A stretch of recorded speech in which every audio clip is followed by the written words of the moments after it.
Hyundai Maruti Suzuki के बाद भारत में सबसे ज़्यादा कार बेचने वाली इस कंपनी को पता है किसने शुरू किया था? इस साउथ कोरियन लड़के ने, नाम चुंग जू यंग।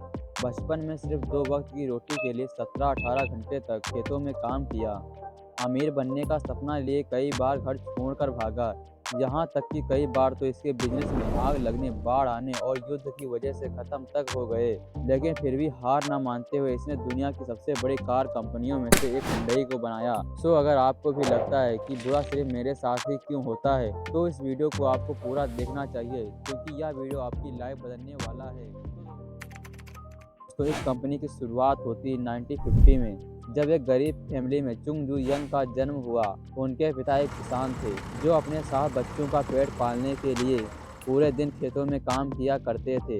यूं तो चुंग जू यंग का सपना पढ़ लिख कर एक टीचर बनने का था, लेकिन गरीबी इतनी थी कई बार तो भूखे पेट ही सो जाना पड़ता था। ऐसे में अच्छी एजुकेशन लेना उनके लिए खूबसूरत सपने से ज़्यादा कुछ भी नहीं था। खराब फाइनेंशियल कंडीशन के चलते चंग अपने पिता के साथ दिन भर खेतों में काम करते हुए बिताते। इसके अलावा वो जानवरों को चराने का काम करते। लेकिन जब वो सिटी लाइफ को देखते तो उन्हें बहुत ही हैरानी होती। साफ सुथरे लोग, खूबसूरत कपड़े, अच्छे रोड और खाने की कोई कमी ही नहीं। ये सब देखकर उनके मन में ही ये ख्याल आता कि अगर वो शहर चले जाएं तो एक अच्छी ज़िंदगी गुजारने लगेंगे। लेकिन समस्या यह थी कि अपने 16 साल के बच्चे को उनके माता पिता अकेले शहर जाने ही नहीं देंगे। उसी दौरान चंग जू यंग के हाथ में एक न्यूज़पेपर लगा, जिसमें खबर छपी थी कि पास के शहर में कंस्ट्रक्शन का प्रोजेक्ट चल रहा है और इसके लिए वर्कर्स की ज़रूरत है। और जैसा कि उन्हें पता ही था कि उनके मम्मी पापा उन्हें शहर जाने ही नहीं देंगे, इसलिए वो बिना किसी को बताए 1932 में घर से ही भाग गए। इसके बाद किनौन शहर में पहुंचे, जहां उन्हें कंस्ट्रक्शन प्रोजेक्ट में मजदूरी के लिए रख लिया गया। अब यहाँ काम जितना मुश्किल था, मिलने वाले पैसे उतने ही कम।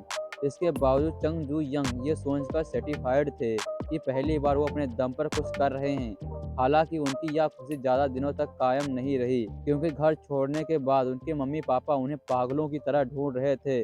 और फिर आखिरकार 2 महीने बाद चंग उन्हें मिल ही गए। पिता ने उन्हें डांट लगाई, समझाया और जैसे तैसे मनाकर अपने साथ घर लेकर आए। जब चंग घर आकर फिर वही खेतों में काम, जानवरों को चराना, लकड़ियां काटकर उस जैसे पुराने कामों में लग गए। लेकिन इस काम में उनका दिल बिल्कुल ही नहीं लग रहा था। हर वक्त दिमाग में कंस्ट्रक्शन साइट पर ही रहता था। वहां बिताए गए वो पलों को याद करते, जिसके चलते धीरे धीरे उनके मन में कंस्ट्रक्शन और इस जैसे प्रोजेक्ट में उन्हें लगाव होने लगा। अब चंग जू यंग के घर वापस आने से उनकी फैमिली तो बहुत ही खुश थी, लेकिन चंग को अपने पुराने रूटीन में घुटन सी महसूस होने लगी, मानो जैसे कि शहर उनका इंतजार ही कर रहा हो। इसी के चलते 2 बार और घर छोड़कर भाग, लेकिन फिर से कुछ दिनों तक शहर में काम करने के बाद उनके पिता उन्हें ढूंढ लिया करते थे और फिर ना चाहते हुए चंग को घर वापस आना पड़ता। हालांकि इसके बाद उन्होंने फिर एक बार हिम्मत जुटाई और 18 साल की उम्र में चौथी बार घर छोड़कर सियोल चले गए, जो कि फिलहाल साउथ कोरिया की राजधानी है। यहाँ पहले तो इन्होंने कंस्ट्रक्शन साइट पर एक मजदूर का काम किया, लेकिन फिर कुछ समय के बाद उन्हें एक फैक्ट्री में जॉब मिल गई, जहाँ पर चंग ऐसा असिस्टेंट काम करने लगे। इस तरह काम करते करते कुछ ही दिनों में उन्हें एक चावल की दुकान पे अच्छी सैलरी पर डिलीवरी बॉय का काम मिल गया। और यहाँ से उनकी लाइफ में पॉजिटिव बदलाव आना शुरू हुआ। चंग जू यंग अपने काम को खूब एंजॉय करते थे और अपनी पूरी लगन ईमानदारी के साथ अपनी ड्यूटी निभा रहे थे, जिसे देखकर स्टोर के मालिक उनसे खूब इम्प्रेस हुए और फिर सिर्फ 6 महीने में ही उन्हें डिलीवरी बॉय से शॉप का मैनेजर बना दिया। फिर आया 1937, जब शॉप के मालिक बहुत ही बीमार पड़ गए और उनमें इतनी भी ताकत नहीं बची कि वो आगे का कामकाज संभाल सके। ऐसे में उन्होंने अपना ये राइस स्टोर चंग के हाथों में सौंप दिया। इस तरह से सिर्फ 22 साल की उम्र में चंग अपनी मेहनत के दम पर स्टोर के एम्प्लॉय से मालिक बन गए और फिर उन्होंने इस स्टोर का नाम बदल कर क्योंगिल राइस स्टोर रख दिया। इसके बाद से उन्होंने लो price, high quality, timely delivery के दम पर एक बहुत ही लॉयल कस्टमर बेस तैयार कर लिया। लेकिन जब उनका कारोबार बहुत अच्छे से चल रहा था, तभी कुछ ऐसा हुआ जिसने उन्हें सब कुछ छोड़कर घर लौटने पर मजबूर कर दिया। असल में उस समय कोरिया पर जापान का कब्जा था और जापान वर्ल्ड वार टू के में कूद पड़ा। ऐसे में जापानीज गवर्नमेंट चाहती थी कि वार के दौरान उनके सैनिकों को समय समय पर जरूरत के मुताबिक चावल मिलता रहे। इसके लिए उन्होंने वहां की सारी शॉप पर कब्जा कर लिया, जिसमें कि चंग जू यंग की शॉप भी शामिल थी। इसके बाद से चंग 1 साल तक अपने गांव में रहे, लेकिन फिर बाद में हिम्मत जुटाई और 1940 में 3000 का लोन लेकर इंडो सर्विस नाम का एक गैराज खोला। लेकिन बदकिस्मती से अभी 1 महीना ही गुजरा था कि उसमें भयंकर आग लग गई और उनका ये बिजनेस भी बर्बाद हो गया। अब चंग के सामने बहुत ही प्रॉब्लम थी, लोन को वापस चुकाना और कस्टमर को जले हुए व्हीकल्स का मुआवजा देना। काफ़ी सोचने के बाद उन्होंने वापस से 3500 का लोन लिया और पहले से भी ज़्यादा बड़ा गैराज ओपन किया। चंग बहुत ज़्यादा मेहनती थे, जिसके चलते इनका काम कस्टमर को पसंद आने लगा और सिर्फ 3 साल में ही इन्होंने इतना प्रॉफिट कमाया कि अपने सारे लोन को रीपे कर दिए और साथ ही घर वालों को मनाकर अपने साथ शहर लेकर आए। इस समय तक इनका कारोबार खूब चलता रहा।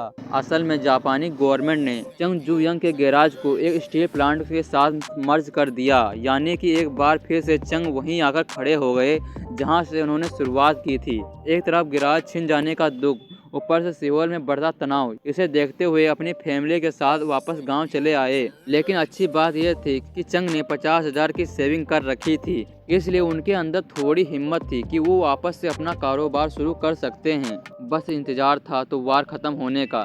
साल 1946 में सेकेंड वार का अंत हुआ और कोरिया जापान के कब्जे से आज़ाद हो गया। इसी साल चंग ने सियोल में वापसी की और एक बार फिर से अपना गैराज स्टार्ट किया, जिसका नाम रखा हुंडई मोटर सर्विस। जापान को वर्ल्ड वार II में हराने के बाद साउथ कोरिया में यूएस कॉन्फ्लिक्शन काफ़ी बढ़ गया। इस वजह से चंग को यूएस आर्मी के ट्रक को रिपेयरिंग करने का काम मिल गया। इसके कुछ समय बाद उन्होंने नोटिस किया कि अमेरिका में मिलिट्री फोर्स के लिए एक बड़ी संख्या में बिल्डिंग बना रहा है, जिसे देखकर उनका कंस्ट्रक्शन का पैशन दोबारा जाग गया, जो कि बचपन में उन्होंने एक्सपीरियंस किया था। इसी के चलते साल 1947 में हुंडई सिविल इंडस्ट्री की शुरुआत की और छोटे मोटे कंस्ट्रक्शन प्रोजेक्ट का कॉन्ट्रैक्ट लेने लगे। अगले 3 सालों में उन्होंने अपने बिजनेस को काफ़ी एडवांस कर लिया और अब उन्हें कई बड़े बड़े प्रोजेक्ट भी मिलने लगे। लेकिन दोस्तों, चंग का स्ट्रगल यहीं ख़त्म नहीं हुआ, क्योंकि जून 1950 में नॉर्थ कोरिया और साउथ कोरिया के बीच वार शुरू हो गया। नॉर्थ कोरिया साउथ कोरिया पर भारी पड़ने लगा। उसकी मिलिट्री फोर्स ने सियोल को कब्जे में लेने के लिए उसके आसपास घेराबंदी कर दी। ऐसे में वहां के लोगों में दहशत फैल गई, शहर को छोड़कर भागने लगे। इसमें चंग भी शामिल थे, जो कि सारा कारोबार छोड़कर कुछ सेविंग के साथ जान बचाने के लिए भूसड़ शहर चले गए। इस जंग में यूएस मिलिट्री फोर्स ने साउथ कोरिया का भरपूर साथ दिया और वार के दौरान ही चंग ने नोटिस किया ये मिलिट्री फोर्स को बड़ी संख्या में वेयरहाउस, आर्मी हेडक्वार्टर और टैंक्स की ज़रूरत है। यहाँ चंग को एक बड़ा अपॉर्चुनिटी नजर आई और वो एक छोटा सा ग्रुप बनाकर इन प्रोजेक्ट में काम करने लगे। चंग ने हर छोटे बड़े प्रोजेक्ट पर काम किया। कई सारे प्रोजेक्ट में उन्हें लॉस भी हुआ, लेकिन इसके बावजूद उन्होंने समय पर काम पूरा करके यूएस ऑफिशियल का भरोसा जीत लिया। अब 1952 में जंग तो खत्म हो गई। अमेरिकन से जंग की प्रोफेशनल रिलेशनशिप काफी स्ट्रांग हो चुकी थी, जिसके चलते उन्हें बाद में भी उनसे प्रोजेक्ट मिलते रहे। अब इस बार वार में साउथ कोरिया से बहुत तबाही फैली थी।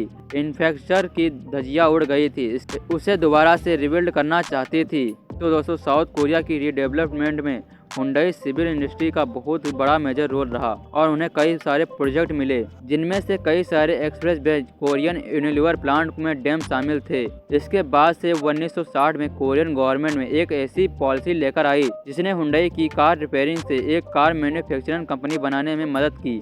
असल में गवर्नमेंट ने वहाँ की इकोनॉमी को मजबूत करने के लिए यह नियम बना दिया कि वो कोई फॉरेन ऑटोमेटिव कंपनी तभी साउथ कोरिया में बिजनेस कर सकती हैं जब वो किसी लोकल कंपनी के साथ में टाई अप करें। इस रोल ने हुंडई के लिए एक नई अपॉर्चुनिटी ओपन कर दी और चंग ने इसी को मिस ना करते हुए 1967 में हुंडई मोटर कंपनी की शुरुआत की। इसके 1 साल बाद यानी 1968 में हुंडई ने फोर्ड कंपनी के साथ पार्टनरशिप कर ली और उल्सान शहर में 6 महीने के अंदर एक बहुत बड़ा असेंबली प्लांट बनाकर तैयार कर दिया, जो कि आज दुनिया का सबसे बड़ा ऑटोमोबाइल प्लांट है। इसकी actual production capacity 1.6 million unit है और इसमें दुनिया के अलग अलग हिस्सों से आए 75 हाईली स्किल्ड एम्प्लॉय काम करते हैं। खैर, फोर्ड के साथ जॉइंट वेंचर में हुंडई ने उसके फेमस कार फोर्ड कार्टिना के तर्ज पर हुंडई कॉर्टिना को लॉन्च किया। लेकिन दोस्तों, क्योंकि फोर्ड एक अमेरिकन कंपनी थी जिसकी कॉर्टिना भी वहीं के सड़कों के लिए डिजाइन की गई थी, वहीं साउथ कोरियन की सड़कें वार में मिलने वाले गड्ढों से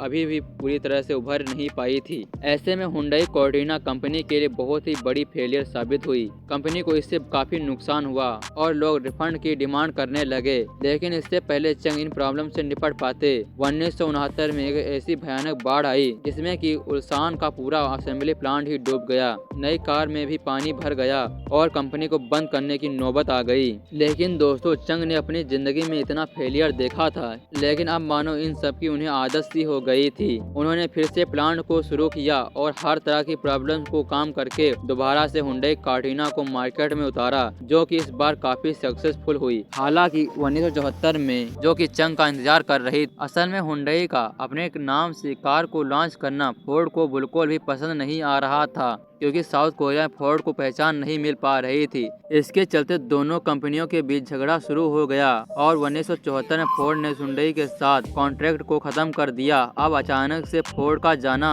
हुंडई के लिए मानो सब कुछ बर्बाद कर देने वाला था, क्योंकि उस समय तक हुंडई के पास कार मैन्युफैक्चरिंग की टेक्नोलॉजी नहीं थी और इसके लिए अभी तक वो फोर्ड पर ही रिलीव करते थे।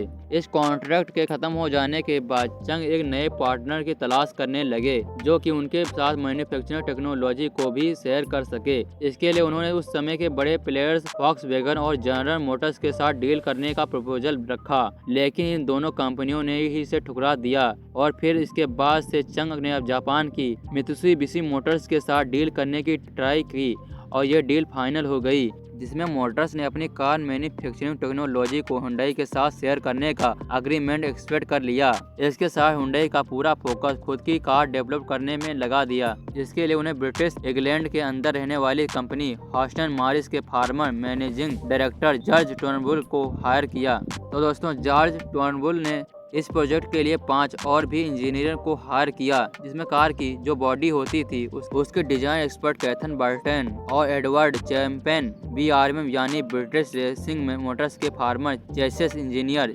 जॉन कार्थवेट और चीफ डेवलपमेंट इंजीनियर पीटर स्टेलर जैसे इटली स्किल्ड प्रोफेशनल शामिल थे। तो दोस्तों, उसी दौरान साउथ कोरिया की सरकार ने कार मैन्युफैक्चरिंग कंपनी में एक ऐसा विकल्प बनाने के लिए कहा जो कि पूरी तरह से मेड इन कोरिया हो, साथ ही इतना अफोर्डेबल हो कि ज़्यादा से ज़्यादा लोग इसे इस्तेमाल करें।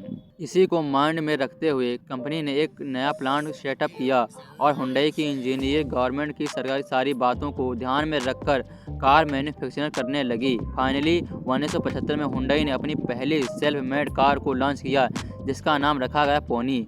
ये अफोर्डेबल होने के साथ ही हाईली परफॉर्मेंस और बेहतर डिजाइन वाली कार थी।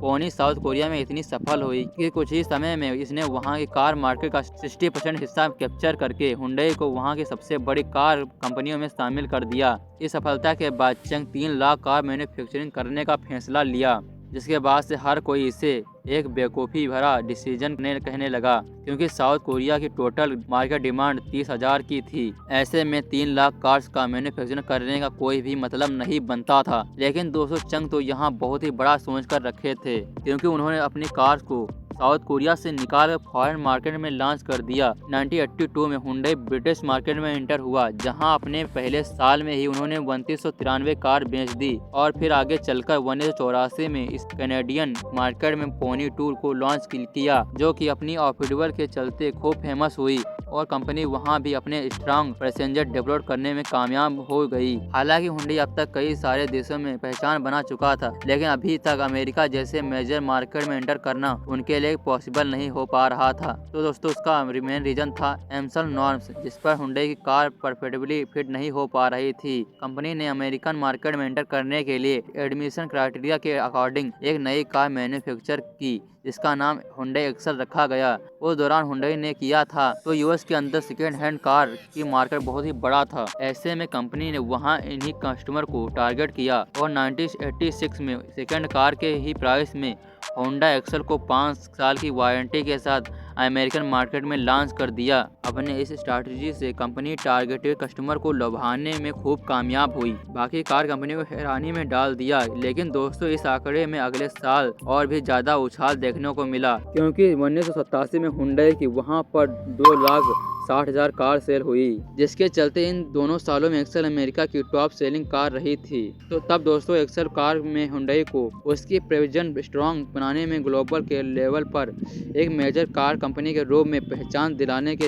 हेल्प मिली, लेकिन कार में अफोर्डेबिलिटी और कुछ टेक्निकल इशू की वजह से कुछ समय बाद इसे चीप कोरियन ब्रांड कहा जाने लगा। अब दोस्तों इस इमेज से कंपनी को बाहर निकालने के लिए इंजीनियरिंग ने खूब एक्सपेरिमेंट किए, कई सारे R&D सेंटर खोले गए। काफी रिसर्च के बाद 1999 के दौरान हुंडई सोनाटा को हुंडई ऑक्सेट जैसे कई सारे फ्रिक्शन लोडेड कार मार्केट में उतारी गई। तो दोस्तों इस साल ये कार सबसे ज्यादा सक्सेसफुल रही थी, साथ ही इससे वर्ल्ड वाइड कंपनी के रेपुटेशन भी काफी ज्यादा बढ़ गई। आज की बात करें तो हुंडई दुनिया के टॉप 100 मोस्ट वैल्यूएबल ब्रांड्स में शामिल है। साथ ही टोयोटा वॉक्सवैगन के बाद प्रोडक्शन के मामले में दुनिया की थर्ड लार्जेस्ट कार कंपनी है, जिसका बिजनेस 193 कंट्रीज में फैला हुआ है। लास्ट ईयर हुंडई के world wide 6.845 billion unit sale की थी, जिसमें से 8,07,067 यूनिट तो सिर्फ इंडिया में बेचकर एक वर्ल्ड रिकॉर्ड बना दिया था। फिलहाल ये इंडिया में दूसरी सबसे बड़ी कार मेकर है, जो कि महिंद्रा और टाटा जैसी स्वदेशी कंपनियों को भारी टक्कर देती है। तो दोस्तों इस तरह से चंग जू यंग की हार ना मानने वाली जिद हुंडई को न सिर्फ दुनिया के टॉप ब्रांड्स में शामिल कराया, बल्कि साउथ कोरिया के डेवलपमेंट और इकोनॉमी में भी बहुत बड़ा कंट्रीब्यूशन